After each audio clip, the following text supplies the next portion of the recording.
They lit up the silver screen, captured our hearts, and became household names before they even hit puberty. And then just like that, they disappeared. What really happened when the cameras stopped rolling? Drug scandals, tragic deaths, secret makeovers, and quiet departures. These once beloved child stars took very different paths. Some of the stories will break your heart. Some will shock you.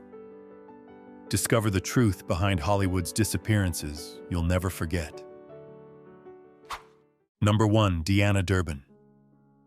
The girl who saved a studio and then disappeared. She didn't just sing, she soared. With a voice that could melt hearts and box office numbers that saved Universal Studios from bankruptcy. Deanna Durbin was the teenage idol of the 1930s and 40s. By 21, she was the second highest paid woman in America behind only Bette Davis. Millions adored her, Hollywood worshipped her. So why did she vanish?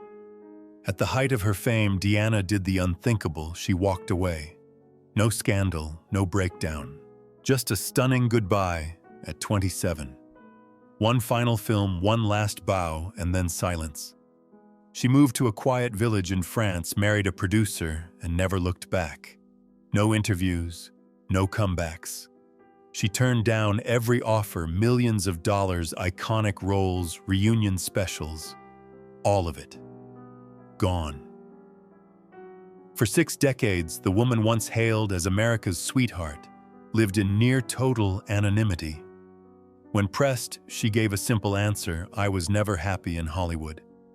Deanna Durbin didn't fade, she vanished by choice. She refused to be anyone's fantasy, anyone's product. Her legacy isn't just her voice, it's her escape. In an industry obsessed with comebacks, Deanna gave us something rarer, a clean, powerful exit. And that might be her greatest performance of all. Number 2. Brandon DeWilde, the boy who begged Shane to come back but never got his own return. Shane, come back. With those 4 words, 11-year-old Brandon DeWilde etched himself into Hollywood history. His heartbreaking performance in Shane earned him an Oscar nomination and made him the poster child for emotional depth in a pint-sized frame. Critics called him a prodigy. Audiences called him unforgettable. And for a while it looked like Brandon might be one of the rare child stars to make it. He scored serious roles in HUD opposite Paul Newman, starred in hit TV shows, and kept evolving. He wasn't just surviving Hollywood, he was conquering it. But fate had other plans. In July 1972, just as his adult career was gaining real traction, Brandon's life ended in a flash. A tragic car accident near Denver took him at just 30 years old. One moment he was heading to a stage performance. The next he was gone. There was no scandal, no overdose, no slow unraveling. Just a single brutal twist of fate that silenced one of Hollywood's most promising voices. Fans were left reeling, not because he fell, but because he was never given the chance to rise fully. Number 3. Bobby Driscoll, from Peter Pan to A Pauper's Grave. He was Disney's golden child, the voice of Peter Pan, the face of Treasure Island, and the studio's first ever contracted kid star. At 12, he won a special Oscar. Bobby Driscoll wasn't just famous, he was untouchable. For a moment. Then puberty hit. His baby face disappeared, acne set in, and suddenly Disney had no use for him. The same Walt Disney who once treated him like a son abruptly ended his contract. At just 16, Bobby was labeled difficult and washed up. What followed was a freefall. Drugs arrests and complete exile from Hollywood. Desperate for redemption, Bobby tried rehab, but it didn't stick. He vanished from the public eye. In 1968, 2 kids found a body in a derelict New York tenement. No ID, no headlines. He was buried in a mass grave on Hart Island. 2 years later, a fingerprint match confirmed the grim truth: it was Bobby Driscoll, dead at 31 from heart failure due to heroin addiction. The boy who once flew through Neverland died alone, forgotten and nameless. His story isn't just tragic, it's a brutal Hollywood warning. Once the lights go out, even Peter Pan can crash to earth. Number 4. Margaret O'Brien, the girl who walked away from fame. She could cry on cue, steal every scene, and outact adults twice her age. In Meet Me in St. Louis, opposite Judy Garland, Margaret O'Brien wasn't just a child star, she was a phenomenon. At just 7, she won a special Oscar and became MGM's emotional powerhouse. Hollywood couldn't get enough of her until they could. As Margaret grew up, the roles vanished. Her sweet, teary-eyed persona didn't translate into teen stardom. But unlike so many who desperately clung to fading fame, Margaret made a radical choice. She walked away. No scandal, no meltdown, just a quiet exit. She left behind the flashing cameras and traded scripts for a normal life. She got married, raised a family, and lived far from the madness of showbiz. No arrests, no overdoses, no headlines. Today at 87, she occasionally pops up at classic film festivals, still gracious, still glowing. She managed her money, preserved her dignity, and avoided the tragic spiral that claimed so many of her peers. Margaret O'Brien didn't vanish, she evolved. And in an industry that chews up its youngest, that might just be the boldest move of all. Number 5. Claude Jarman Jr., Hollywood's golden boy, who chose a real life. At just 12 years old, Claude Jarman Jr. stunned audiences in The Yearling, a performance so raw, so heartbreakingly real, it earned him an Academy Juvenile Award and instant stardom. For a brief shining moment, he was the boy every studio wanted and every audience adored. But then he vanished. Unlike many child stars who were pushed out, Claude did something rare. He walked away. No scandal, no breakdown, just a quiet, calculated decision to leave the spotlight while still on top. After a few more films, including Intruder in the Dust, he returned to Tennessee, finished high school, and chose college over casting calls.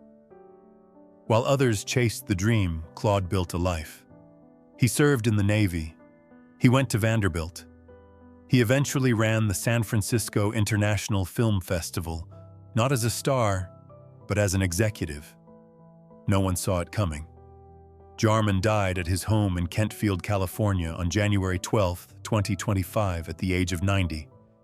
He is buried at Woodlawn Memorial Park in Nashville, Tennessee.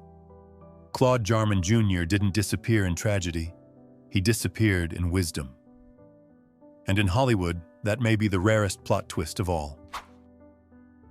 Number 6, Scotty Beckett, from Little Rascal to Lost Soul.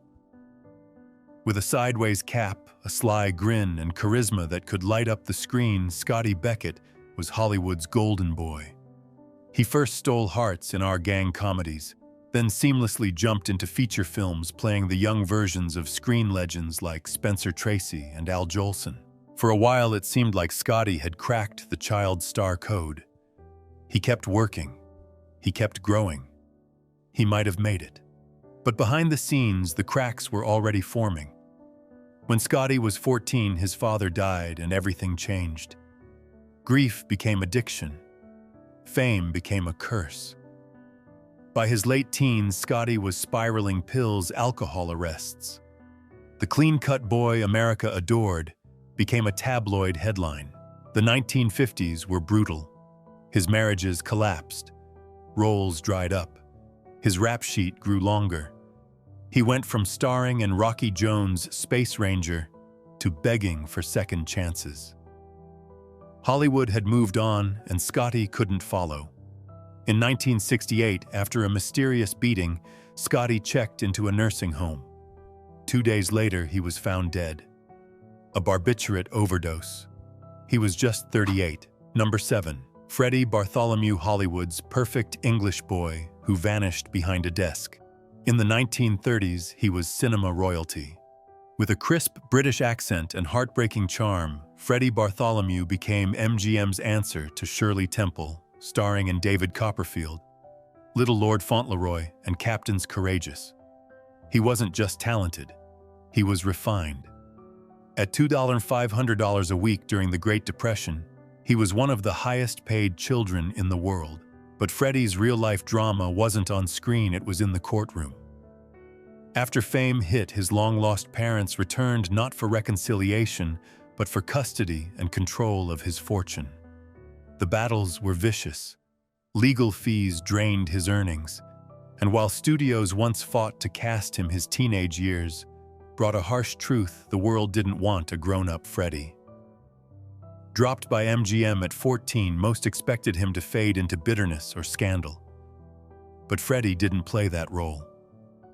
Instead, he joined the military in Wabuvau Futu, then quietly built a second act in television advertising.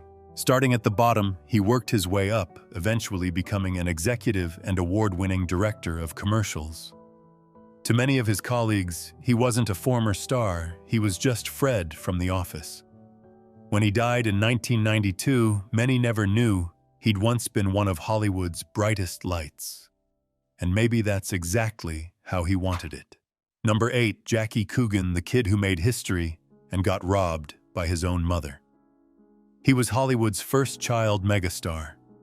Discovered by Charlie Chaplin at just 7 years old, Jackie Coogan broke hearts in The Kid, 1921, becoming an international sensation overnight. His face was everywhere on lunchboxes, dolls, even peanut butter jars. By age 10, he'd earned over $4 million, an astronomical sum at the time. But when Jackie turned 21, he asked for his money and learned a horrifying truth: it was gone. His mother and stepfather had spent nearly all of it on mansions, jewelry, and luxury cars. Their excuse, they claimed, Jackie had simply been having fun while they did the work. The betrayal made headlines across America. Jackie fought back. His lawsuit didn't recover much, but it changed everything. In response to his case, California passed the Coogan Law, requiring a portion of child actors' earnings to be legally protected. Though Jackie never regained his childhood fame, he never gave up on acting. Decades later, a new generation discovered him as Uncle Fester on the Addams Family TV show, a role so different few fans even knew his history. He died in 1984, not just as a performer, but as the boy who forced Hollywood to protect its children. Number 9, Shirley Temple, America's sweetheart who grew up to change the world. Before there was fame, there was Shirley, the dimpled darling with bouncing curls who single-handedly lifted America's spirits during the Great Depression. At just 6 years old, she was earning $50,000 per film, more than the president. Dolls, dresses, cereals, her name was a brand, her face a symbol of hope. No child star has ever come close to her reign. But Hollywood is cruel to growing girls. By age 12, her box office magic faded. Her studio dropped her. Teenage roles flopped. The industry that once worshipped her tossed her aside. Most child stars crumble. Shirley Temple transformed. She left the silver screen at 22, raised a family, then launched an entirely new career in politics. As a diplomat, she represented the U.S. at the United Nations, served as ambassador to Ghana and later Czechoslovakia. With poise, power, and intellect, she won over world leaders the way she once charmed moviegoers. Shirley never clung to her past. When asked about her stardom, she quipped, "I have one piece of advice for those who want to be actors. Don't." From tap shoes to diplomacy, Shirley Temple proved you could outgrow Hollywood and still change the world. Number 10, Tommy Rettig, the boy who walked away from Lassie and never looked back. In the 1950s, millions of Americans knew him simply as Jeff, the wide-eyed farm boy who shared the screen with TV's most loyal dog, Lassie. Tommy Rettig wasn't just a child actor, he was a national treasure. With his wholesome charm and on-screen bond with that famous collie, he became one of the most beloved faces in America. But behind the scenes, Tommy was struggling. Fame didn't feel like freedom, it felt like a cage. At just 14, he shocked producers by asking to be released from his contract. He didn't want to grow up on camera. He wanted his life back. What followed was anything but a smooth ride. Typecast and trapped by his childhood image, Tommy couldn't land serious roles. Then came the arrests, drug charges, and a very public fall from grace. Hollywood turned its back, but Tommy didn't stay down. In a twist no one saw coming, he reinvented himself, this time behind the screen. Diving into the rising world of computers, he became a pioneer in database programming and a respected author in the tech world. He didn't return to fame. He didn't want to. When Tommy Rettig died in 1996 at age 54, he left behind something few child stars ever find: a second act entirely his own. Number 11. Baby Peggy, the million-dollar toddler Hollywood tried to erase. Before Shirley Temple danced her way into hearts, there was baby Peggy, Hollywood's first real child superstar. By age 5, she had filmed over 150 shorts, starred in feature films, and earned $1.5 million a year, more than most adults could dream of. Her face sold everything from milk to toys. She wasn't just famous, she was a phenomenon. But behind the curls and pageboy haircut was a little girl being worked like a machine. Forced to perform for up to 8 hours a day, 6 days a week. Cry. They'd press an ice cube to her face until she stopped, and the millions she made gone, wasted by her father on bad investments and ego. By age 7, it was all over. Her father's feud with producers killed her career, and the family fell into financial ruin. She was dragged into vaudeville to survive, performing night after night while still a child. As she grew, baby Peggy vanished. In her place, Diana Sarah Carey was born. She left acting, changed her name, and tried to live a normal life. For decades, she was forgotten until film historians rediscovered her legacy. But Diana didn't just reclaim her past, she transformed it. She became a writer, a historian, and a fierce advocate for child actors' rights. The girl who was once a pawn of the silent film era became its most powerful voice. She lived to 101, not just as a survivor, but as a fighter who finally wrote her own ending. Number 12. Kevin Corcoran, Disney's favorite kid who grew up behind the camera. In the 1950s, no Disney fan could miss him. Freckle-faced, full of mischief, Kevin Corcoran, nicknamed Moochie, was the studio's go-to boy. From Old Yeller to Swiss Family Robinson, he embodied the all-American kid, scrappy, lovable, unforgettable. Walt Disney himself adored him, casting him again and again. For a while, Moochie wasn't just a character, he was a national icon. But Kevin wasn't blind to Hollywood's cruel pattern. He knew child actors rarely survived the transition to adulthood. So instead of clinging to fading fame, he did something bold. He went to college, studied theater arts, and stepped behind the camera. It worked. Kevin reinvented himself as an assistant director and producer, working on hit shows like Murder, She Wrote, Baywatch, and Quantum Leap. He built a career longer, steadier, and in many ways more successful than his time in front of the camera. When cancer claimed his life in 2015, at just 66, Kevin left behind not one but two Hollywood legacies, first as Disney's quintessential child star, then as a respected professional who thrived where so many others burned out. Number 13. John Provost. The boy who wasn't really in the well. Say the name Timmy, and millions of Americans instantly think of one thing: Lassie. From 1957 to 1964, John Provost played Timmy Martin, the farm boy, with the world's most loyal dog. His adventures with Lassie turned him into one of the most recognizable kids in America.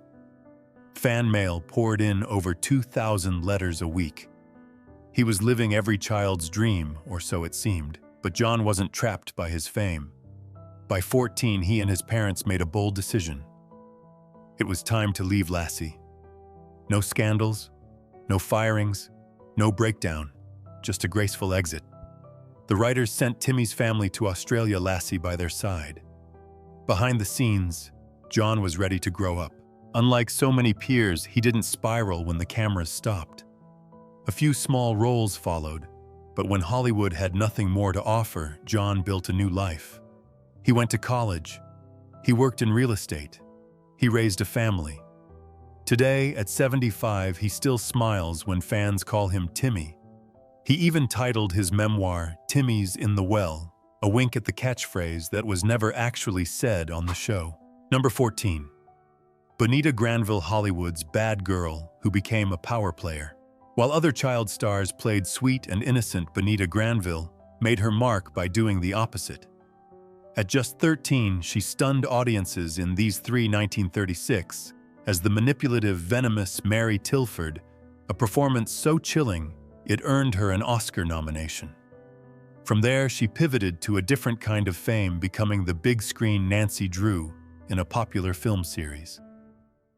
For a moment, she was Hollywood's brightest young firecracker, but by the 1940s, the spotlight dimmed. The juicy roles dried up, and Bonita quietly slipped into smaller parts in films like Now Voyager and Hitler's Children. Many assumed her story would end like so many other child stars, faded, forgotten. But Bonita had a twist ending in store. In 1947, she married oil tycoon and producer Jack Rather and transformed herself from actress to executive. Together, they built an entertainment empire, producing shows like Lassie and investing in hotels, theme parks, and television ventures. Bonita wasn't just a former child star, she was running the show. When she died in 1988, her business success had eclipsed her early acting fame. Bonita Granville's real legacy isn't just her Oscar nod, it's the empire she built after the cameras stopped rolling. Number 15. Beverly Washburn, the girl who cried real tears and made it out alive. She wasn't a superstar like Shirley Temple or Judy Garland, but Beverly Washburn was everywhere. From the Lone Ranger to Old Yeller, she became one of the most in-demand child actresses of the 1950s. Directors loved her for one reason: she could cry on command and make you cry too. With her soulful eyes and raw emotion, Beverly didn't just act, she felt. Viewers remember her as the heartbroken girl in Old Yeller, the sweet face on countless hit shows, while others flamed out or fell apart. Beverly kept working quietly, steadily, smartly. She didn't crash. She didn't explode. She evolved. As she aged out of kid roles, Beverly made the rarest of moves for a child actor. She transitioned gracefully. No scandals, no courtroom dramas, no rehab. Just steady work in TV and film, and then a gentle fade from the spotlight. Instead of chasing fame, she chose real-life family peace and the occasional fan convention. She even wrote a memoir, Real Tears, not to expose, but to reflect. Today, at 81, Beverly lives in Las Vegas, remembered not for tragedy, but for resilience. She didn't make headlines, but she beat the odds. And in the ruthless world of child stardom, that might just be the biggest victory of all. Number 16, June Lockhart, from child star to TV's favorite mom across generations. She was born into showbiz royalty. Her parents were both actors, and June Lockhart was already on the big screen by 13, starring in A Christmas Carol, 1938. While many child stars fizzled fast, June did something almost no one else managed. She stayed. And not just stayed, she thrived. As a teen, she lit up screens in films like Meet Me in St. Louis. But it was television where she built an empire of her own. In the 50s and 60s, she became America's mom, first in Lassie, then again in Lost in Space. Kind, strong, dependable, she wasn't just playing mothers. She became one in the eyes of a generation. But don't let her sweet smile fool you. June Lockhart pulled off the greatest trick in child star history: longevity. No scandals, no breakdowns, no disappearing acts. Just decade after decade of steady work, beloved roles, and graceful evolution. Now at 99, she's one of the last living links to Hollywood's golden age. She still appears at conventions, still shares stories, still glows with that same radiant poise that first charmed audiences as a girl. June Lockhart didn't vanish from fame, she mastered it. And in a town known for eating its young, she built a legacy that refuses to fade. Number 17. Gloria Jean, the girl who could have been the next Deanna Durbin, but walked away instead. In 1939, Universal thought they'd found their next big star. Gloria Jean, a bright-eyed teenager with a golden soprano, was billed as the heir to Deanna Durbin. She lit up the screen in The Underpup and went on to star in over 20 musicals before she was even 21. With her pure voice and wholesome charm, Gloria seemed destined for a glittering Hollywood future. But the industry is fickle. By the late 1940s, audiences were turning away from sugary musical comedies, and Gloria's career stumbled. Universal dropped her smaller studios, gave her forgettable roles, and just like that, Hollywood's next big thing was yesterday's news. Instead of clawing for scraps, Gloria made a shocking choice. She walked away. She didn't spiral, she didn't make headlines, she simply reinvented herself. She became a receptionist, a hostess, a working mom. No scandals, no bitterness, just life on her terms. When asked later, she said it simply. When the time came to move on, I moved on. Gloria Jean died in 2018 at 92. Her name barely remembered by the industry that once banked on her. But maybe that's the real story sometimes. The bravest move in Hollywood is knowing when to leave. Number 18. Johnny Crawford, the rifleman's son, who grew up with a song in his heart. In the golden age of TV westerns, no father-son duo captured America's imagination like Lucas and Mark McCain in The Rifleman. At just 12, Johnny Crawford stepped into Mark's boots, and for 5 seasons, viewers watched him grow up on screen. With his boyish charm and emotional depth, Johnny wasn't just acting, he was America's son. But Johnny had more than acting in his blood. By the early 1960s, he was topping the music charts with hits like Cindy's Birthday. Suddenly, the boy from The Rifleman was also a teen heartthrob, crooning love songs on the radio. For a brief electric moment, it looked like he might pull off the impossible transition from child star to adult entertainer. Yet, Hollywood is a tough master. Typecast as the innocent son, Johnny struggled to find meaningful adult roles. He kept working, but never regained the same spotlight. Instead, he followed his passion music. He led a vintage dance orchestra, performing the songs he loved on his terms. In later years, tragedy struck. Diagnosed with Alzheimer's, Johnny faded from public life and passed away in 2021 at 75. Number 19. Jay North, the boy who played Dennis the Menace but lived a far darker childhood. With his striped shirt, overalls, and mischievous grin, Jay North was Dennis the Menace. From 1959 to 1963, he was one of the most famous kids in America, the lovable troublemaker straight from the comic strip. On screen, he was all smiles and mischief. Off-screen, the story was far more sinister. Behind the cameras, Jay's guardians, his aunt and uncle, controlled his every move. They abused him emotionally and psychologically, punishing him if he didn't perform perfectly. To the world, he was America's favorite rascal. At home, he was a frightened child forced to wear a mask.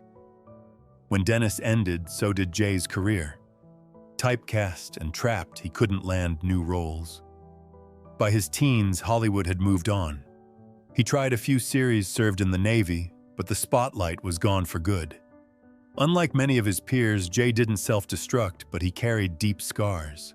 He built a new life far from Hollywood, working regular jobs, even serving as a corrections officer. Today, at 73, he occasionally attends fan conventions, speaking candidly about the abuse he endured and the heavy cost of child stardom. Jay North's story is no comedy. It's a chilling reminder that behind the laughter of TV's favorite menace was a boy living a very real nightmare. Number 20. Martin Stevens, the boy who haunted your nightmares, then vanished. In the early 1960s, two performances made Martin Stevens unforgettable. First, as the chilling platinum-haired David Zellaby in Village of the Damned, 1960, leading a pack of eerie children with glowing eyes. Then, as the unsettling Miles in The Innocence, 1961, where his angelic face masked something far more sinister. He wasn't just acting, he was terrifying. Critics hailed him as one of the most gifted young actors of his generation. And then he was gone. Unlike so many peers undone by scandal, Martin's exit was deliberate. After a few more roles, he simply walked away from the camera at 16. No comeback tours, no tabloids, no second act in Hollywood. For decades, horror fans whispered what happened to him, dead, lost, forgotten.